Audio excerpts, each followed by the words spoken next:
Saudara, ingatlah, setiap kisah yang diketengahkan dalam rancangan ini hanya satu hiburan sahaja.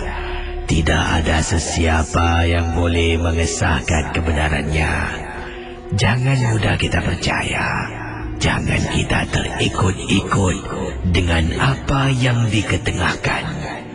Malam ini saya ingin menjemput anda. Lebih banyak panggilan akan saya cuba ketengahkan di 669-11897. Kalau anda ingin kirimkan SMS, kodnya Club KLUB, jarak, nama anda, kisah misteri anda, dan hantarkan ke talian 72346.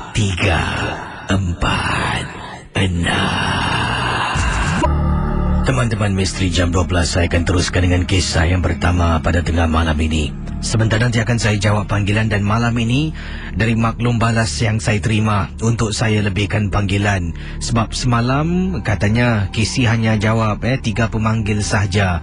Jadi tak adil. Tak adil pada kita yang tak boleh SMS, tak boleh email. Baik, malam ini saya akan lebihkan panggilan, lebih dari semalam.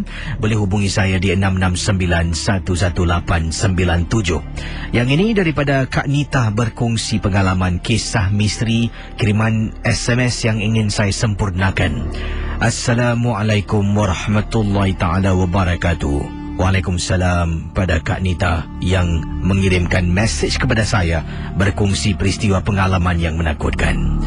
Kisi, percaya ataupun tidak, sebenarnya kakak ini memang Kisi memang tidak percaya tentang kepercayaan nenek moyang orang-orang tua kita. Ada yang masuk akal, ada pula yang tidak. Yang tak masuk akal ni lah nak lagi kalau ia melanggar dari segi akidah, kepercayaan kita sebagai orang Islam. Itulah yang paling kakak tak suka. Tapi orang-orang dulu ni tak tahu nak bedakan di mana adat, di mana agama dan budaya. Jadi kata Kak Nita, kakak masih ingat lagi, waktu itu kakak hamil anak yang pertama. Sekarang ini cahaya mata kakak dah 3. Paling tua 16 tahun. Itulah anak yang pertama berusia 16 tahun. Perkara ini berlaku lebih kurang 16 tahun yang lalu. Hamilkan anak yang pertama. Bila kakak balik dari hospital setelah check up, terperanjat apabila ternampak bilik tidur kakak. Cuba Kisi bayangkan, di tingkap bilik tidur ada paku panjang, ada besi berani, ada juga pokok lidah jin yang diletakkan di depan tingkap. Jadi kakak tanya pada ibu kakak. Waktu itu memanglah Kisi kakak tidak tahu menahu tentang perkara ini semua. Ibu kakak mengatakan, engkau ni baru bersalin. Anak engkau tu yang pertama darah manis. Kau tahu tak tempat rumah kita kawasan ni banyak penanggal? Bila kakak dengar terperanjat Kisi. Untuk pengetahuan Kisi, estet perumahan lama yang kakak tinggal 16 tahun yang dulu ialah salah sebuah blok di kawasan Marsiling.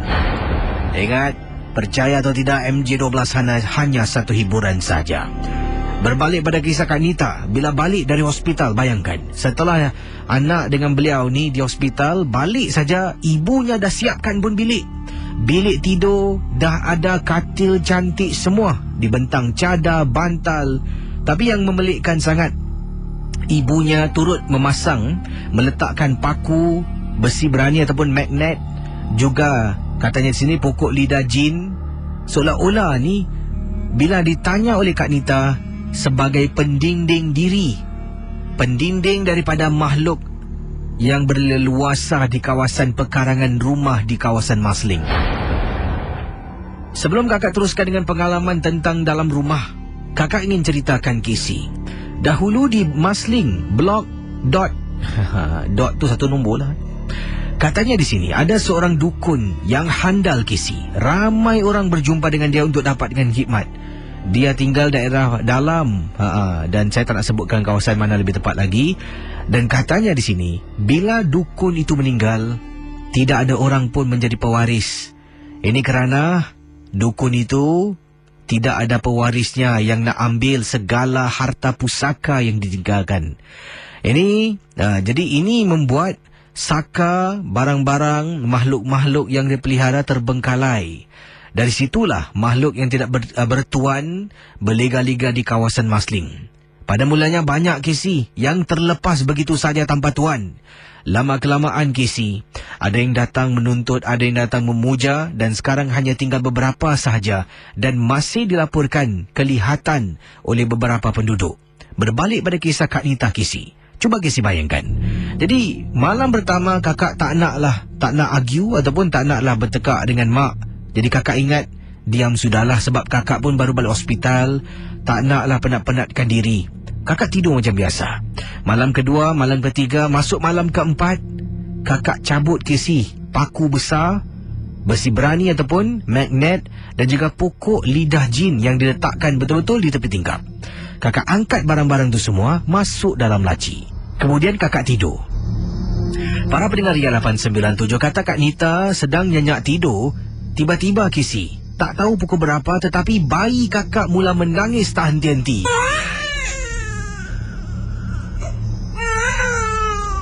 Suami kakak tika itu bertugas malam. Mak kakak di bilik sebelah sedang nyenyak tidur. Kakak pun bangun. Nak tidurkan bayi kisi. Kakak angkat dukung dia pusing-pusing. Dalam bilik itulah kakak tawaf. Pusing-pusing sambil cuba tenangkan bayi. Tapi tak boleh tidur kisi. Makin menangis makin kuat. Makin tak henti tangisan kakak. Kemudian mak kakak pun datang. Nita, kenapa Nita? Tak tahulah mak. Dari tadi budak ni nangis. Dah 1 jam orang diri kat sini. Bila mak kakak tengok di tingkap bilik, kata Nita, alangkah terperanjatnya bila mak memarahi saya. Katanya, mana barang-barang yang mak letak kat tingkap tu? Barang apa mak? Mana barang-barang aku yang aku letak kat tingkap? Kata Kak Nita, kakak pun tunjuk dalam laci. Kenapa mak? Engkau ni ya, sebab tuan kau nangis. Ambil paku besi berani dengan pokok lidah jin letak depan tingkap. Waktu ibu buat ataupun mak kakak buat sedemikian, kakak berada di ruang tamu sedang tidurkan anak sambil selawat. Kemudian anak dah nyenyak tidur, masuk dalam bilik, mak marah. Kau tahu tak? Tadi depan tingkap tu ada penanggal. Yang hairan kakak tak nampak. Betul kisi, kakak tak nampak pun. Jadi kakak pun tak percaya. Tak apalah, biarkanlah orang tua ni. Dia masuk tidur, kakak pun baring atas katil. Anak pun dah nak nyenyak tidur. Baru nak lelapkan mata, separuh tidur, separuh bangun kisi. Keadaan dalam mengantuk. Siapa pula ketuk pintu ni? Dengar betul-betul, ketukan tu datang dari tingkap bilik. Kakak toleh tengok tingkap, alangkah terperanjatnya kisi. Kakak nampak kisi benda tu, panjang rambutnya, mata merah menyala. Nampak kakak dengan anak, kakak istighfar, astaghfirullahalazim. Kakak bangun dari katil, dokong bayi, nak tidur bilik mak, takut mak bising. Terpaksalah tidur di luar kisi. Anak kakak letak atas kerusi, kakak tidur di bawah lantai. Itulah pengalaman, satu-satu peristiwa yang tak dapat dilupakan. Terima kasih dan juga selamat tengah malam kisi. Teman-teman misteri jam 12 itulah kisah kiriman SMS yang agak panjang susah nak baca ni.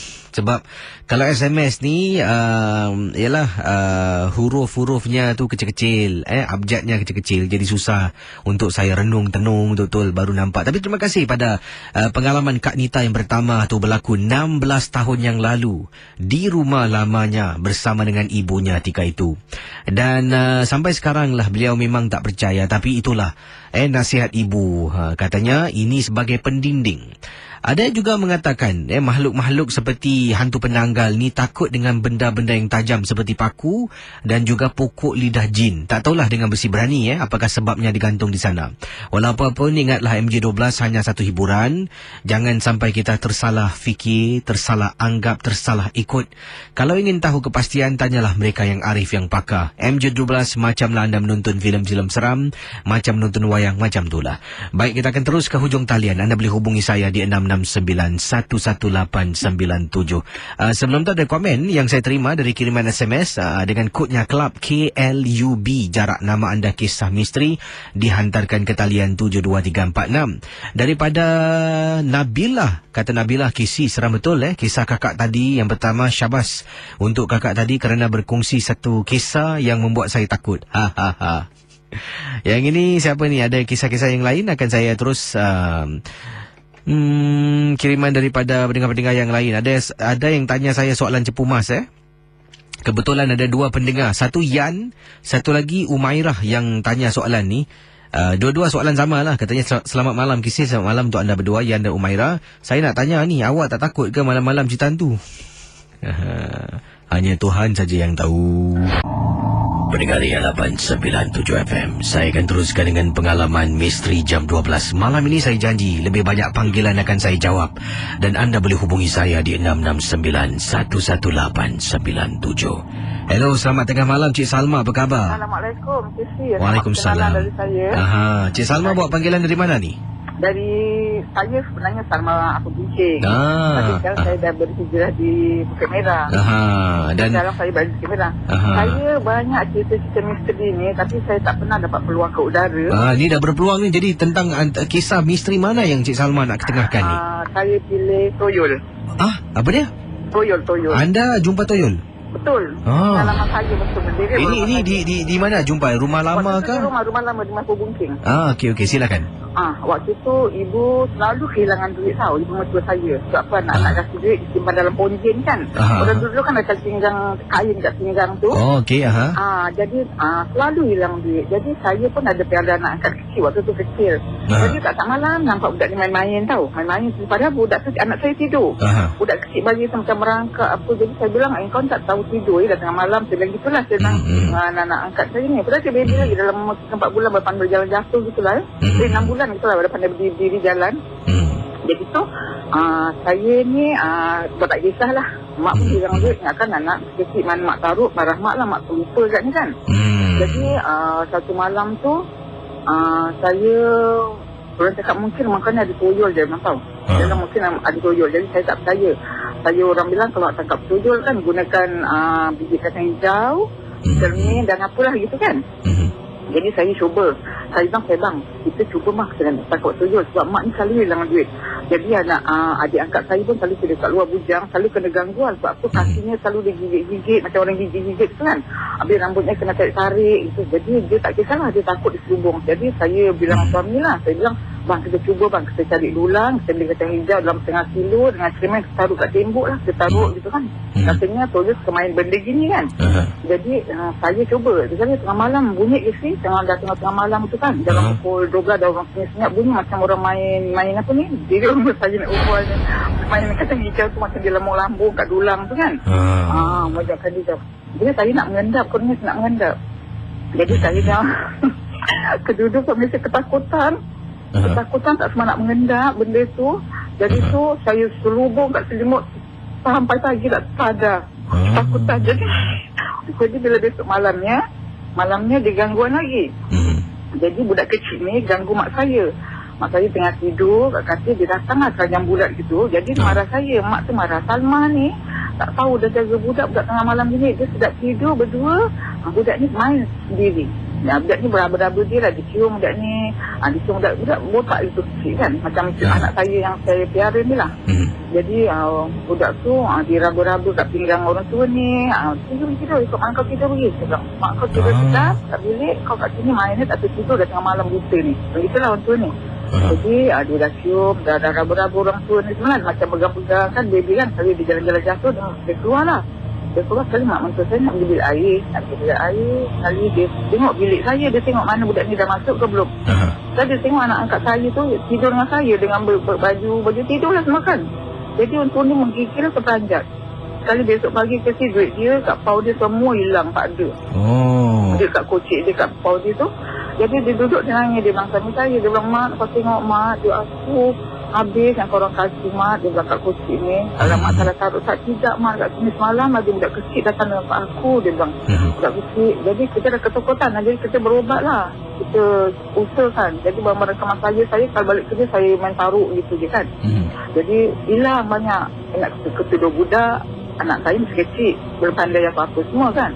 Jadi usaha cari berobat lama-lama. Tapi saya tahu kalau benda tu nak datang spesifik, ada macam makhluk, bukan makhluk lah, macam orang jalan depan rumah saya, nanti dia tegur, kau buat apa? Mak saya nama Mak Som, Cik Som, tengah buat apa Cik Som? Kan tegur. Ada petanda lah Ada petanda. Jadi bila orang dah tegur, kita cakap, mak jaga mak kita bilang, mak orang dah tegur mak tu macam itu. Kali betul lah, ada mak duk aku hilang gini-gini lah. Jadi kita berobat lah, kita usaha berobat. Jadi macam mana dapat selesaikan masalah tu selepas berobat lah? Berobat jadi orang pada pandai lah. Dia sini kau dia cari. Tapi saya memang tak percaya dengan benda-benda, memang langsung tak percaya. Saya bilang ini semua hayalan, tahyul gitu kan. Sekali bila dah kena sendiri kan. Jadi orang tua saya kesan mak mentua saya lah. Saya memang tak ada duit, kerja habis gaji habis duit kan. Jadi orang tua yang kumpul-kumpul, anak-anak kasih duit, anak-anak datang kasih kumpul-kumpul. Itu kesenangan kita juga. Kalau tak ada kita pinjam lagi dengan dia, kita bayar balik kan. Itulah jadi dapat masalah lain, berobat lah, cari orang luar seberang. Orang seberang, dia cari orang tua kan. Pada dia semah lah, dia bukan semah lah, dia tahu apa jampi-jampi apa kan. Macam orang berdiri tak berani masuk lah. Itu dia. Terima kasih Cik Salma ya. Okey, Assalamualaikum. Waalaikumsalam warahmatullahi taala wabarakatuh. Itu dah pengalaman teman kita, Kak Salma kita dari Bungking. Sekarang dah pindah nampaknya. Baik, saya akan teruskan dengan pengalaman yang lain. Boleh hubungi saya di 669-11897. Dan selanjutnya yang akan saya ketengahkan satu peristiwa dari kiriman SMS. Yang lain boleh hubungi saya sekali lagi 669-11897. Yang ini daripada seorang pendengar. Kalau tadi kisah tentang penanggal dan Kak Salmah tadi tentang pocong, yang ini tentang toyol, yang ini pula tentang penampakan hantu pocong. Dan cuba anda bayangkan pengalaman yang diketengahkan penampakan hantu pocong. Di mana dia nampak? Di rumah jiran sebelah. Bukan jiran sebelah, tapi di rumah jiran blok sebelah. Kisah yang akan saya bacakan di sini datangnya daripada mana ni? Ini dia. Datangnya dari seorang pendengar namanya Kak Yati, berkongsi peristiwa pengalaman yang menakutkan. Kata Kak Yati, apa khabar Kisi dan juga para pendengar Misteri Jam 12? Tolonglah Kisi kongsi sama kisah Kak Yati. Ini tentang penampakan makhluk pocong di rumah jiran blok sebelah. Kisi, sebenarnya blok sebelah rumah kakak ni bukanlah kakak ni jiran yang kipu, tetapi dah banyak kali dan kerap kali bunyi dengar suara orang pekik-pekik.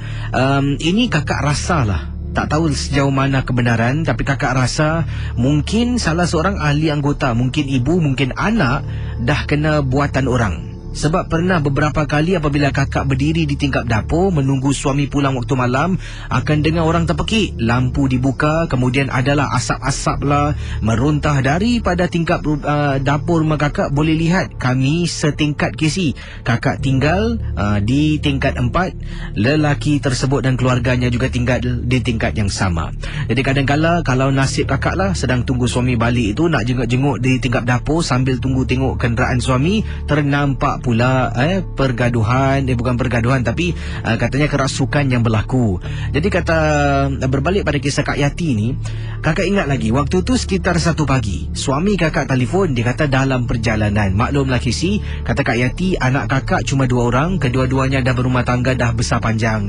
Jadi kakak duduk dalam rumah seorang dirilah. Kalau tak boleh tidur, tunggulah suami pulang. Kadang-kadang suami ajak keluar makan, tapi waktu kejadian menakutkan ini berlaku, suami pulang. Bila dia kata dia dalam perjalanan, kakak pun bangun, pergilah ke tingkap dapur menyambut, menunggu kepulangan suami. Jadi tunggu, mata ni tiba-tiba boleh terangkat tengok blok sebelah tingkap 4. Betul-betul jiran yang bertentangan. Apabila kakak perhatikan, terperanjat Kisi, di tengah-tengah dapur rumah jiran sebelah ada benda putih, walaupun gelap tapi nampak sedikit. Benda putih berbungkus berdiri Kisi. Bila kakak tengok, kakak istighfar. Jadi pada mulanya kakak fikirkan mungkin ada orang main-main. Kakak pun perhatikan lama Kisi. Dalam lebih kuranglah 1 hingga 2,5 minit kakak perhatikan benda tu tak gerak-gerak. Selepas 2,5 minit kakak perhatikan, tiba-tiba lampu dapur menyala. Kakak terus dengar orang pekik sekuat-kuatnya. Kisi, bila kakak dengar orang pekik, lampu dah menyala, mata kakak terus cari benda yang bungkus putih. Kakak dapat lihat Kisi, ahli keluarga semua keluar. Dan untuk pengetahuan Kisi, keluarga yang kena ganggu ni memang kesian Kisi. Kadang-kadang seminggu sampai 3-4 kali kena rasuk. Memang cukup menyedihkan. Kakak nak nasihatkan mungkin pada yang sedang mendengar. Kalau tak puas pun dengan seseorang, tolonglah jangan sampai menggunakan ilmu sedemikian untuk menjatuhkannya. Ingatlah, setiap balasan, setiap perbuatan ada balasannya. Dan jawablah masing-masing dalam kubur sendiri. Terima kasih dan selamat tengah malam dari Kak Yati. Teman-teman, Misteri Jam 12 malam ni saya akan lebihkan panggilan. Boleh hubungi saya sekarang 669-11897. Pelbagai kisah saya ketengahkan pada tengah malam ini. Dan sekejap lagi akan saya kongsi sama dengan anda. Kisah tentang seorang bagaimana? Oh ni, kalau selalu dengar seorang perempuan, seorang gadis, ini seorang jejaka. Seorang lelaki telah pun membawa pulang sesuatu. Apa yang dia bawa pulang? Duit ke? Hadiah ke? Tunggulah, nanti akan saya kongsi dengan anda sebentar nanti. Dan sebelum tu saya nak mengalu-alukan semua teman-teman di Facebook Ria mahupun Facebook DJKC mahupun menerusi SMS. Sekarang ni dah genap 1 Disember 2011. Ini bermakna 1 Disember merupakan hari lahir stesen Ria 897 FM. Bolehlah sambil anda chatting-chatting tu ucapkanlah. Anda floodlah Facebook Ria dengan ucapan selamat hari lahir dan doa anda untuk stesen Ria 897. Sejak 1991 ditubuhkan stesen ini bergeraklah sampailah ke saat ini dan semakin ramai bertambahnya peminat penggemar rancangan stesen Ria 897. Jangan lupa untuk mengucapkan hari ini 1 Disember 2011 merupakan hari lahir stesen Radio Ria dan jangan lupa untuk mengucapkan usia yang ke-22 tahun. Wah, 21 ke 22? 22 tahun. Ya, 22 tahun. Jadi jangan lupa sambil-sambil tu bolehlah. Satu hari 21 tahun. Ya, 21 tahun. Ya, saya ni matematik ni pas. Sebab tu macam tu. Baik. 669-11897. Jangan ke mana-mana. Sekejap lagi seorang jejaka berkongsi pengalaman tentang beliau telah pun membawa pulang sesuatu. Apakah dimaksudkan akan saya terus bersama anda. Tapi sekarang kita ke hujung talian. 669-11897. Hello. Hello, selamat pagi. Siapa tu? Saya Jan. Kak Jan, Ya, saya. Dan radio kat belakang tu boleh pelankan, matikan ke? Nanti terganggu bercerita, boleh. Dan kita teruskan dengan pengalaman yang ingin diketengahkan oleh Kak Jan. Buat panggilan dari mana ni? Dari Bukit Permai. Bukit Permai. Ya, saya. Wah, di sana tu ada tanah perkuburan kan? Ya, saya.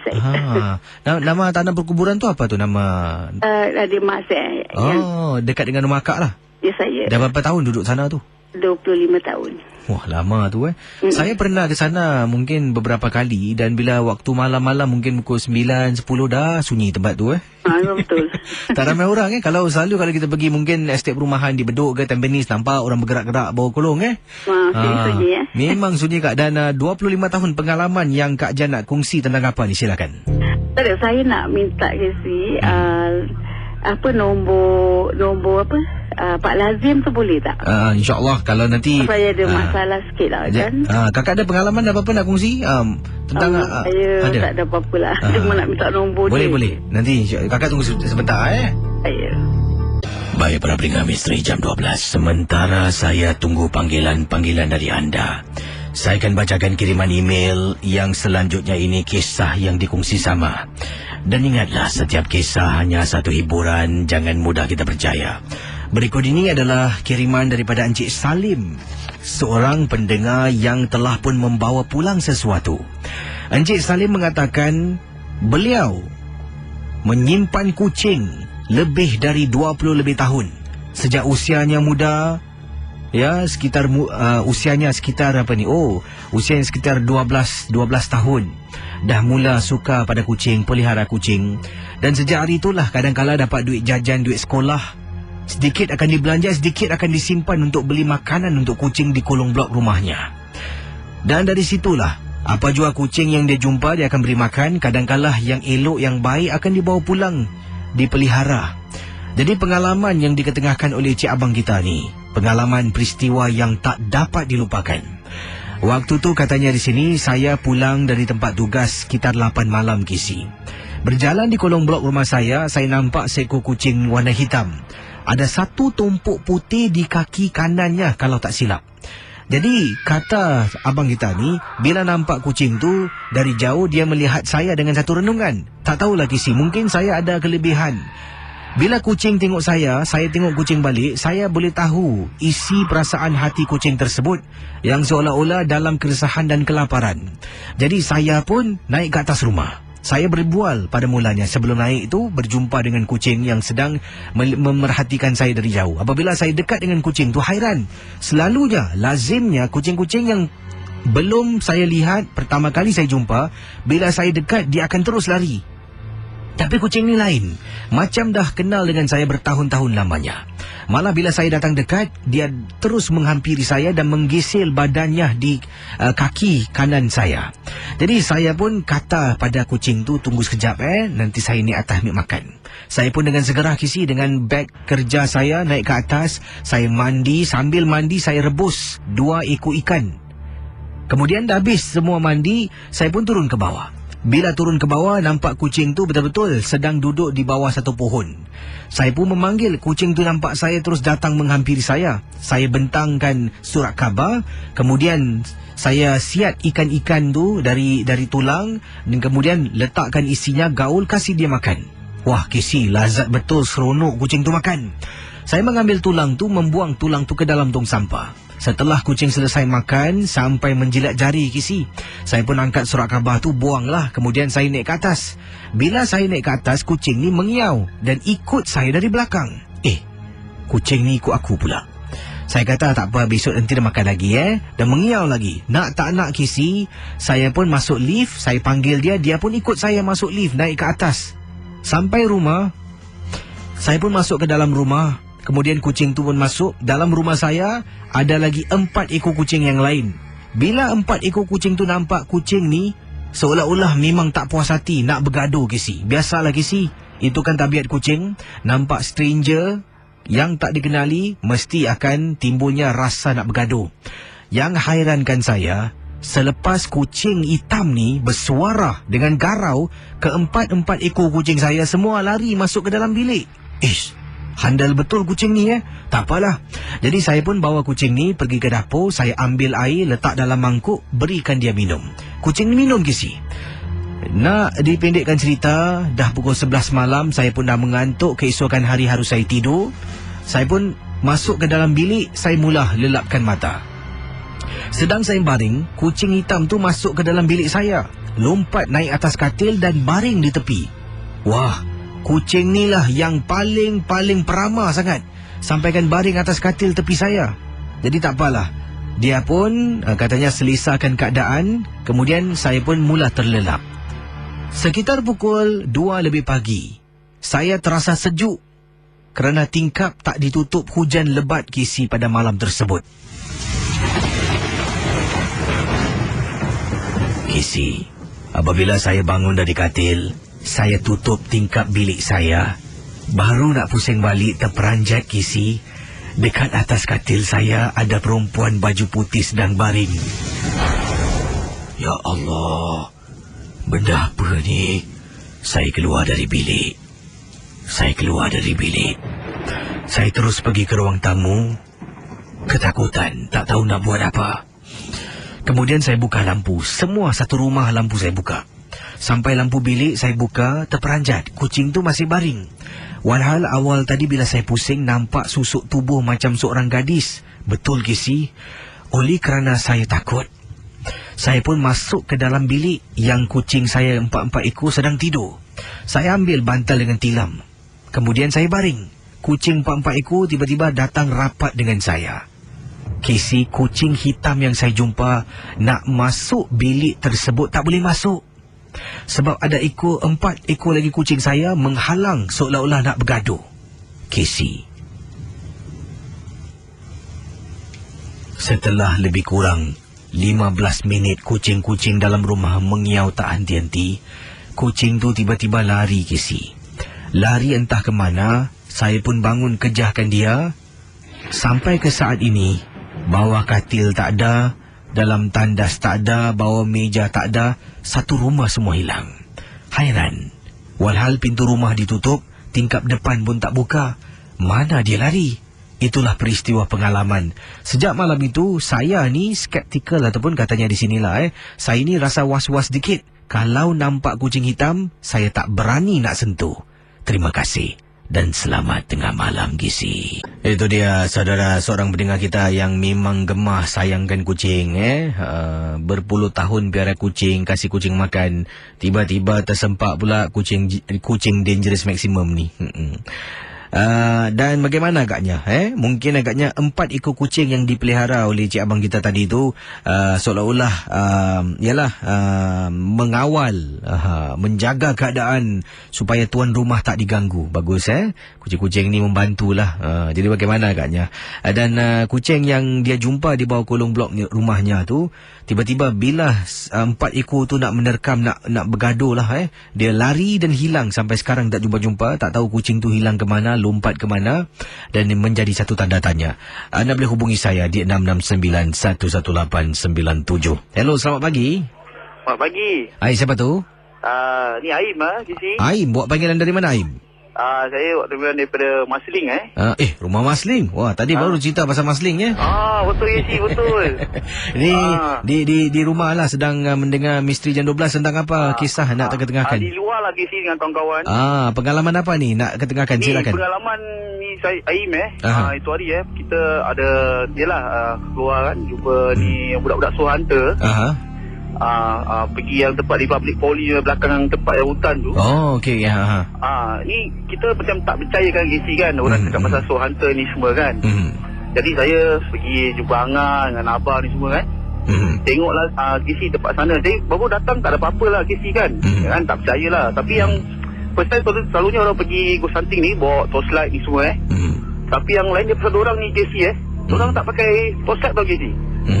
Satunya. Habis terpanjang lah kan, masuk tempat gelap, jadi takut juga kan. Jadi yang Abah Suhanta ni dia bukakan hijab lah Gizi. Ni first time lah kan. Kali saya buka mata jam jalan tempat gelap tu lah kan, nak test lah tengok percaya ke tidak.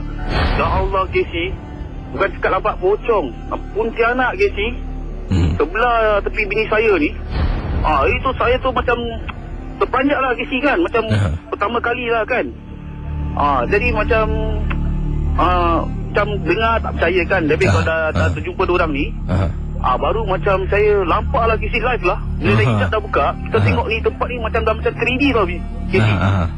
Dah macam 3D vision lah.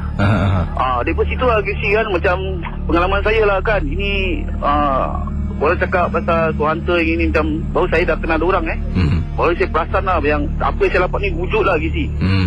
Daripada situ lagi ya Allah Gizi. Saya tengok budak-budak ni very daring lah Gizi. Diorang daring. Diorang macam eksperimen lah Gizi diorang buat. InsyaAllah saya dengar pun diorang punya nombor 2 nanti nak akan keluar insyaAllah lah Gizi. Ni benda lah Gizi saya tak tahulah. Tapi apa yang saya dah experience dengan diorang ni Gizi, betul-betul nyata lah Gizi. Wujud lah benda-benda ni lah Gizi. Jadi pengalaman anda terima kasih Terima kasih Gizi. Kembali. Baik, yang lain boleh cuba hubungi saya di 669-11897. Saya akan berehat seketika. Sebentar nanti lebih banyak kisah akan saya ketengahkan. Antaranya di sini ada seorang ni daripada comel betul mana ni Mariam katanya. Casey, Mariam di sini. Saya ni takut nak dengar MJ12. Oleh kerana cuti sekolah ni ada juga kawan. Nenek saya lah satu-satunya orang dalam rumah dengan MJ12. Cuti sekolah ni lah dia best friend saya dengan bersama dengan nenek. Casey boleh sebut tak nama nenek saya? Boleh sedap nama nenek Haja Kalsum bin Haji Suib yang sedang memantau mendengar siaran Misteri Jam 12 yang menetap di Teban Garden. Terima kasih kerana mendengar siaran ini bersama dengan cucu anda. Bagus itulah. Mengeratkan lagi hubungan silaturahim. Kalau nenek takut boleh peluk cucu. Cucu takut boleh peluk nenek. Macam itulah. Baik, sebentar nanti akan saya ketengahkan satu kisah ni.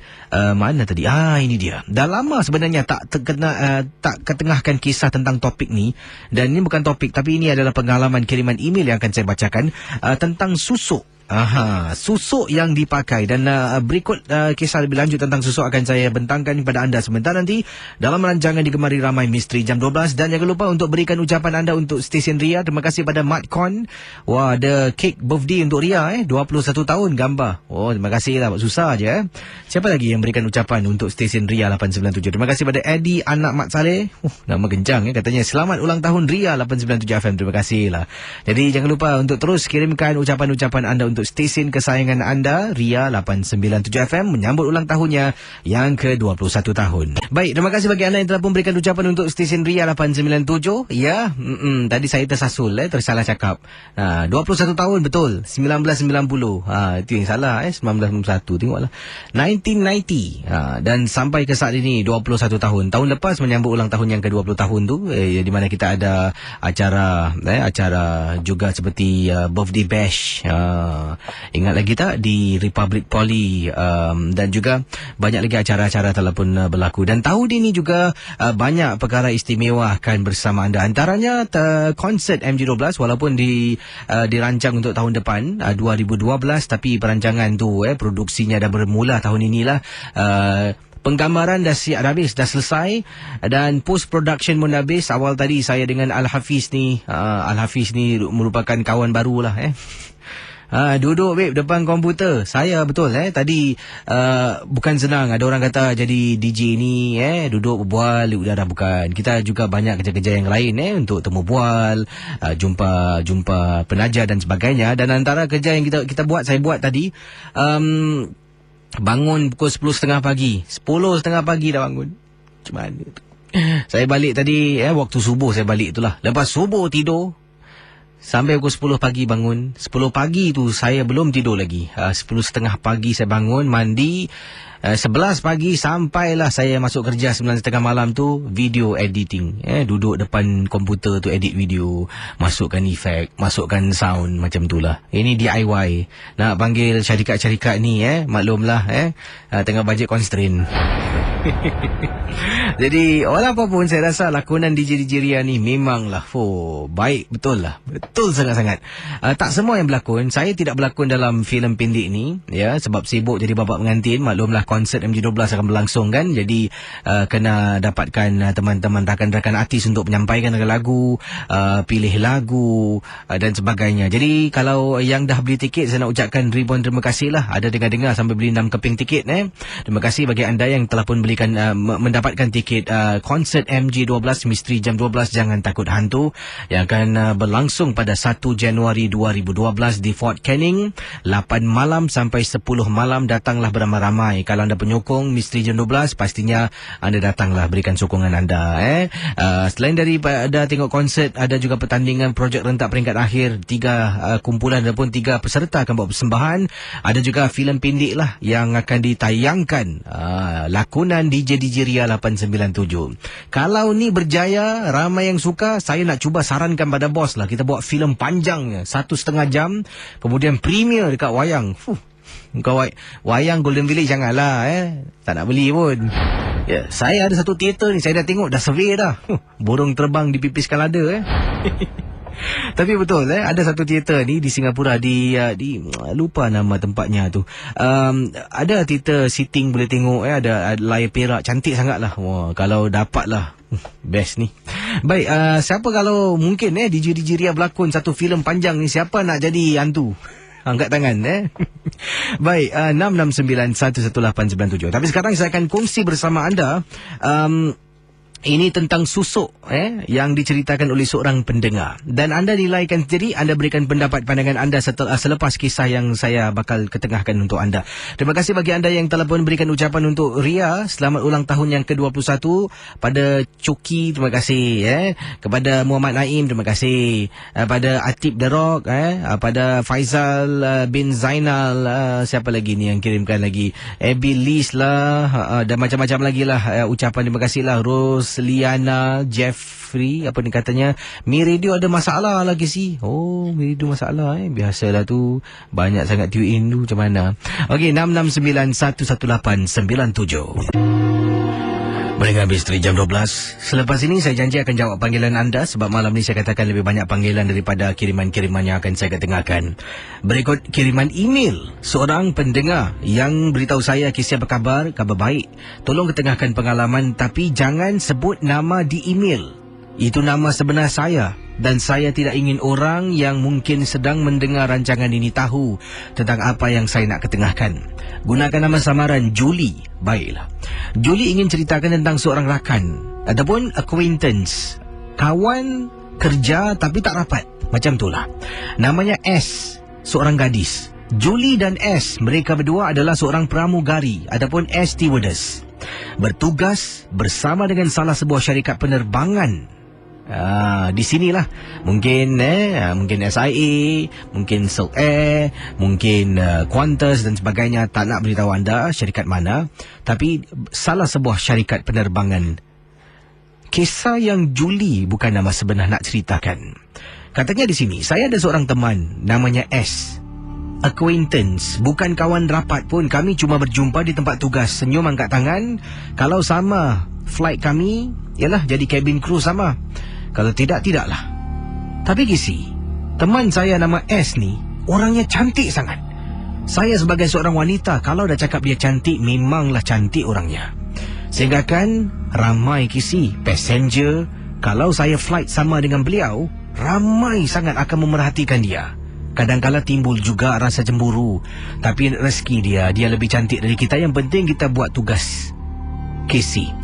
Selain dari itu juga ada Casey, pilot-pilot yang beberapa kali cuba berkenalan dengan beliau.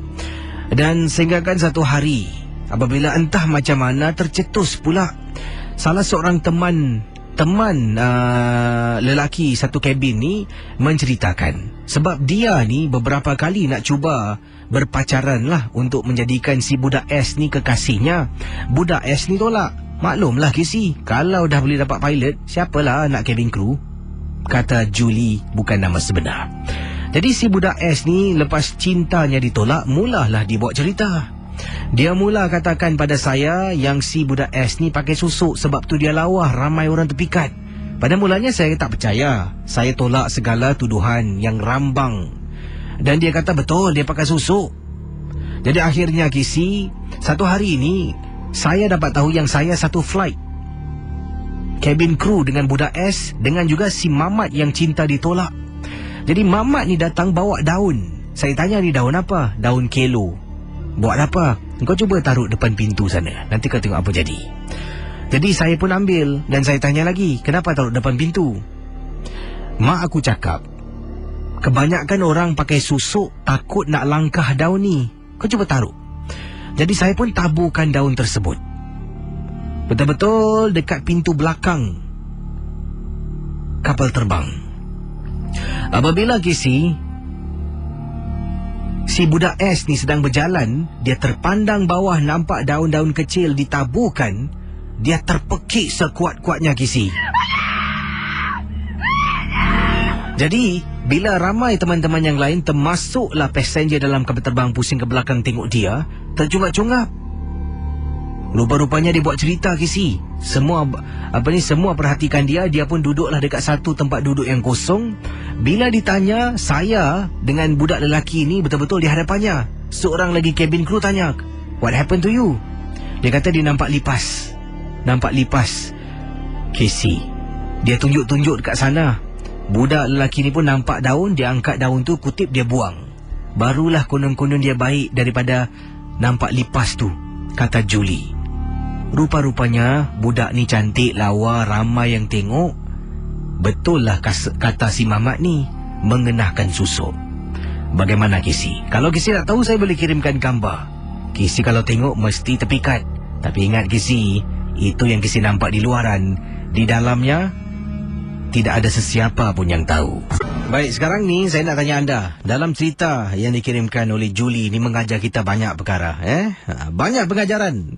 Satu ni, tengok orang tu lawa cantik, mungkin dia cemburu sikit lah. Dia mengaku dia cemburu. Perhatian semua pergi dekat budak S ni.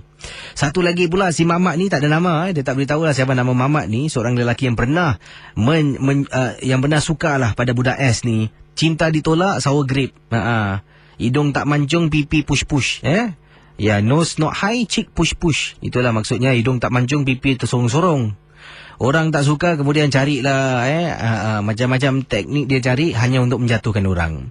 Yang ketiga ni, budak yang pakai susuk ni lah, untuk mendapatkan perhatian orang-orang yang sewaktu dengannya. Dalam cerita ni, apa pendapat pandangan anda? Ya, tak entahlah, hairan. Rezeki awak makan, rezeki dia makan, macam itulah. Dan yang paling saya rasa bunga dalam sini adalah jejaka ni lah. Setelah cinta ditolak, nak buruk-buruk ke orang. Sanggup dia cari ni. Bawa daun kelo lagi. Kemudian dia tak buat. Dia suruh Julie taburkan daun tu depan pintu. Pandai pula, Yalah, takut nanti nama busuk. Macam itulah. Jadi inilah manusia. Macam-macam warna dalam dunia ni. Harus kita berwaspada dengan siapa kita berkawan. Terima kasih Julie di atas pengalaman anda. Dan mengajar kita banyak perkara tentang kehidupan dari pengalaman anda. Okey, 669-11897. Bersama saya Dujung Talian. 669-11897. Hello, selamat pagi. Siapa tu? Halo, selamat pagi. Selamat pagi, siapa bercakap ni? Nama saya Mansur. Cik Mansur buat panggilan dari mana ni? Daripada kawasan Yishun, tapi saya pemandu taksi lah. Pemandu taksi. Sedang bertugas ke malam ni? Ni saya pun tengah berhenti kat daerah Yishun juga. Ini dah berapa tahun Cik Mansur pandu taksi ni? Hampir 15 tahun. Wah, lama tu Jadi macam saya boleh katakan macam-macam jalan lorong Cik Mansur dah keluar masuk lah Alhamdulillah lah. Ini sebelum Cik Mansur bercerita ni, saya nak tanya soalan ni. Perkara tempat paling ganjil waktu malam yang pernah anda hantar di mana? Pernah ada orang minta pergi tanah perkuburan waktu malam? Perkuburan tak lah. Tapi ada juga di kawasan KC bekerja tu lah. Situ ada kubur Cina kan. Situ ada beberapa buah rumah. Ada satu rumah tu memang buruk lah. Orang itu yang kira malam jugalah Jaya hantar. Dan pengalaman Cik Mansur tentang apa? 15 tahun ni memandu taksi. Silakan. Okey, ini pengalaman penumpang saya lah. Okey. Kalau bohong lah saya. Itulah. Okey, dia ni pun kawasan Marsiling lah. Saya pernah ambil dia di Marsiling MRT. Dia nak pergi dekat lah. Dia bilang, bang jangan marah, jangan dekat je lah. Ini warga India lah, Singapore punya orang lah, lokal lah. Dia bilang, waktu dia jalan ni kawasan, saya dah sampai tu Simpang, dia bilang, saya tak mau jalan sini lagi pasal saya kena kacau, dia bilang. Dia bilang, apa kacau? Ni lah pokok ni atas dah ada je macam apa, umpan ketawakan dia lah. Dia tengok rupanya checkpoint, dia bilang. Pasal dia malam dia dah tak nak jalan itu lagi. Dia naik taksi, jauh apa, dekat pun minat pun minat lah, dia bilang. Tak kisah, dia bilang. Jadi dia ternampak lah checkpoint tu ketahukan dia kacau dia lah. Pasal dia jalan bawah pokok tu kan. Dia kena kacau tu pasal dia tak nak jalan lagi, walaupun dekat jugalah, dia bilang gitulah. Jadi pengalaman anda ada Cik Mansur memandu taksi waktu malam ni, ada tak rasa-rasa kadang-kadang macam ada orang duduk di belakang tu? Itu biasalah. Memang ada pemandu taksi yang beritahu memang ada taksi. Itu kan boleh rasa tiba-tiba rumah meremang lah. Saya pun ada pengalaman jugalah. Tentang apa, silakan. 2 tahun lepas apa berlaku, silakan Cik Mansur. Saya memandu di kawasan Pasir Panjang. Jadi menuju ke bandar lah, jalan 2:30 pagi gitu. Halo? Silakan teruskan. Teruskan. Jadi saya memandu di lorong tengah. Ada di depan saya ada traffic light, 2 traffic light junction lah. Saya dah nampak ada satu orang berdiri di bahagian tengah jalan. Dia bawa highway, West Coast Highway tu lah. Jadi saya pun impik ke kiri. Pasal dalam mana tahu dia, kalau lampu merah saya berhenti. Memang betul, bila saya sampai situ traffic light, lampu pun tukar merah. Jadi saya pun berhenti. Saya ingat orang ni nak menyeberang lah, nak naik taksi pasal 2:30 pagi kan. Jadi bila saya toleh ke kanan, saya tengokkan dia. Dia pun tak menyeberang lah. Dia perhatikan saya. Saya pun tengok dia macam orangnya bahasa orang warga Afrika lah, kulit hitam lah. Saya tenungkan dia, tengokkan dia, kenapa dia tak nak menyeberang saya tengok muka dia ada macam, rupanya macam marah, bengis. Itu jugalah. Bila saya pun tenung, tiba-tiba ada satu taksi pun datang sebelah saya, lindung lah arah perhatian tu lah kan. Dia terlindung saya pun saya sadar lah. Saya pun tiba-tiba sadar. Saya tengokkan pemandu taksi tu, dia tengokkan saya. Saya tak ada apa-apa. Lampu hijau, lampu pun tukar hijau, saya pun jalan lah. Itu mungkin itu macam lembaga hitam lah gitu. Di kawasan Pasir Panjang lah. Itulah pengalaman saya lah. Terima kasih Cik Mansur dan selamat bertugas. Ya, terima kasih. Kembali. Baik, saya akan terus jawab panggilan anda. Hubungi saya sekarang 669-11897. Selanjutnya kisah yang ingin saya sampaikan teman-teman MJ12. Kisah berikut ini datangnya daripada Kak Ana. Kata Kak Ana, apa khabar Kisi? Khabar baik. Kakak ingin ketengahkan berkongsi satu peristiwa. Dalam rumah kakak Kisi, cuba Kisi bayangkan. Waktu malam sedang tidur terbangun kerana ada bau yang menakutkan. Dalam rumah bau pacai. Sebenarnya kata Kak Ana, bau pacai ni kakak dah bau pun bila kakak balik tugas dari tempat tugas sekitar jam 11 malam. Dalam lift Kisi dah mula bau pacai. Jadi fikirkan mungkin agaknya ada orang meninggal ke, naik lift ke, tak tahulah.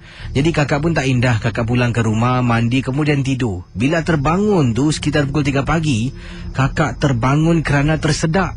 Bila bau Kisi, satu rumah bau pacai. Perasaan takut mula timbul. Kakak ketuk pintu bilik anak. Anak buka pintu, anak gadis lah, dan tanya kepada kakak kenapa. Kakak tanya, Nur, kau ada bau apa-apa tak? Anak kata, bau apa mah? Bau pacai. Mama ni meripik lah. Pagi-pagi buta macam ni, cakap macam ni. Betul lah. Katanya sini, betul no. Kata Kak Ana kita lah. Mama bau pacai. Tak apa lama. Anak kakak bila dengar macam tu, terus dia kata nak tidur dengan kakak. Baiklah. Jadi kakak pun angkat bantal dia dan kami berdua masuk ke dalam bilik kakak lah. Dia tidur sebelah dalam, kakak tidur sebelah luar. Beberapa minit kemudian dia dah terlelap, Kisi dah tidur dan nyenyak pun. Kakak masih terkebil-kebil, matanya mengantuk tetapi masih lagi terganggu dengan bau pacai yang begitu kuat kakak dapat rasakan dalam rumah. Sampailah Kisi, apabila kakak nak bangun dari katil, nak tutup pintu bilik, kakak patah balik menuju ke arah katil. Alangkah terperanjatnya di bawah katil kakak Kisi, nampak macam ada bantal peluk warna putih. Fahamlah Kisi apa yang kakak maksudkan ya. Bila nampak kakak terkejut. Betul Kisi, katanya di sini kakak tak bohong, sumpah Kisi. Bila dah nampak benda tu, kakak terus lari lompat atas katil. Betul benda tu Kisi, putih, diikat macam makhluk pocong. Tak tahu dari mana dia datang. Dan keesokan harinya, bila waktu subuh kakak dah solat tu, kakak tak berani solat dalam bilik Kisi, takut terganggu. Solat dalam bilik anak. Anak tanya, kenapa solat bilik orang? Oh, kakak cuma mengatakan tukar angin saja. Itulah pengalaman. Terima kasih dan selamat tengah malam. Katanya di sini sekarang ini sedang dapatkan hikmat. Oh, jangan sebutkan namanya Kisi, malu. Dia ketawa hikmat ... untuk simah rumah kakak. Bagus Kisi orangnya. Terima kasihlah. Baik, saya akan teruskan dengan pengalaman anda. 669-11897. Pendengar Ria 897. Kita bersama dengan pendengar kita di hujung talian. Hello, selamat pagi. Siapa tu? Assalamualaikum. Waalaikumsalam. Siapa bercakap ni? Selamat berkenalan. Selamat berkenalan. Ni Kak Novita. Kak Novita. Saya. Buat panggilan dari mana Kak? Daripada rumah di Admiralty. Admiralty. Pengalaman tentang apa Kak? Silakan. Boleh tak cerita pasal adik? Pengalaman adik. Pengalaman adik boleh, silakan. Saya kasih. Silakan. Okey, satu hari tu dia kerja petang je si. Dia kerja petang, dia balik. Dia selalu pukul 11 kan, kerja kat hotel. Lepas tu dia balik ke si, dia berhenti dekat bus stand yang rumahnya dekat Bukit Panjang adik saya ni. Lepas tu dia jalan, dia tengok satu tempat tu ke si. Macam berangin tu ke si, macam ada macam buah itu macam goyang sendiri. Saya cerita dengan Cik Si, saya sendiri je si. Allah, habis dia jalan je si, dia jalan ada rasa macam ada benda ikut dia daripada belakang je si. Terus dia tengok, dia pusing mata kiri kita macam boleh tengok daripada tepi tu kan ke si. Jadi dia tengok benda tu, cik pun tu kat belakang dia. Jadi dia tawarkan je lah, dia jalan terus isi. Lihat 2-3 rumah tu baru rumahnya. Dah saya kan. Lepas tu dia nak naik, daripada jauh tu dia nak naik lift lah rumahnya. Rumahnya tinggal 4 KC. Lepas tu dia nak naik. Sekali benda tu ada kat depan lift tu, KC. Diri kat situ, dia diri dekat depan lift tu kan. Dia tunggulah tu dia diri kat depan lift tu. KC sekarang adik saya ni nak naik rumahnya. Rumahnya tingkat 4. Lepas tu dia duduk kat tepi tu. Dia isap rokok lah KC. Dia duduk kat tepi tu adik saya. Dia tengok berapa lama KC. 1 jam ke 2 jam tu. Benda tu masih kat situ KC. Lepas tu mata adik saya macam terlepas pandang kat tepi kanan lah. Lepas tu belok kiri balik. Tengok kat rumah tempat lift tu. Masih ada lagi KC benda tu. Lepas tu kejap lagi dah hilang. Dah hilang. Lepas tu dia naik lah KC naik liftnya. Lepas tu rumahnya corner sebelah ujung. Jadi bila Pak keluar lift tu, keluar sebelah kiri tu nak kena jalan terus. Depan lihat 2-3 rumah tu corner baru rumah dia tak KC. Jadi dia dah keluar daripada taksi tu. Daripada lift tu. Dia keluar, dia belok kiri tu. Benda tu kat atas buluh jiran dia duduk kat atas tu. Bergoyang KC, dia macam bergoyang gitu kakinya. Dia punya rambut tu macam melayang-layang lah KC. Habis adik saya macam mana? Tawarkan je lah jalan. Adik saya lelaki. Anaknya yang pula 4 perempuan kat rumah. 4 perempuan sama masuk isterinya lah. Jalan-jalan lah KC, adik saya tawarkan je. Lepas tu dia cerita dengan saya macam mana. Saya tanyalah macam mana dia punya bau lah kan. Adik saya cakap sampai tak boleh cakap lah bau dia cakap. Dia tawarkan lah KC jalan kat depan rumah jiran dia tu KC. Dia ada tanam pokok Cina. Ada pokok macam pokok buluh yang halus tu tak KC. Lepas tu dia turun jalan KC. KC dia jalan kat rumah dia. Dia baca dia jalan. Benda tu masih tak berjalan. Dia jalan pasai depan benda tu KC. Jalan lah terus jalan depan rumah dia. Terus benda tu dia baca lah agaknya. Adik saya terus benda tu macam angin gitu lah. Terus macam jalan belakang dia tu terus hilang. Adik saya demam sampai 2 hari KC masuk hospital. Itulah pengalaman saya KC. Terima kasih Kak. Terima kasih KC. Kembali itu dia pengalaman akak kita. Dia sedikit nervous lah. Macam gementar sikit nak telefon tu. Dapat dengar dari suara makluman pertama kali tembusi bilik siaran. Terima kasih bagi anda. Dan yang ini daripada siapa ni? Lutfia. Assalamualaikum KC. Waalaikumsalam. Saya ni pendengar baru KC.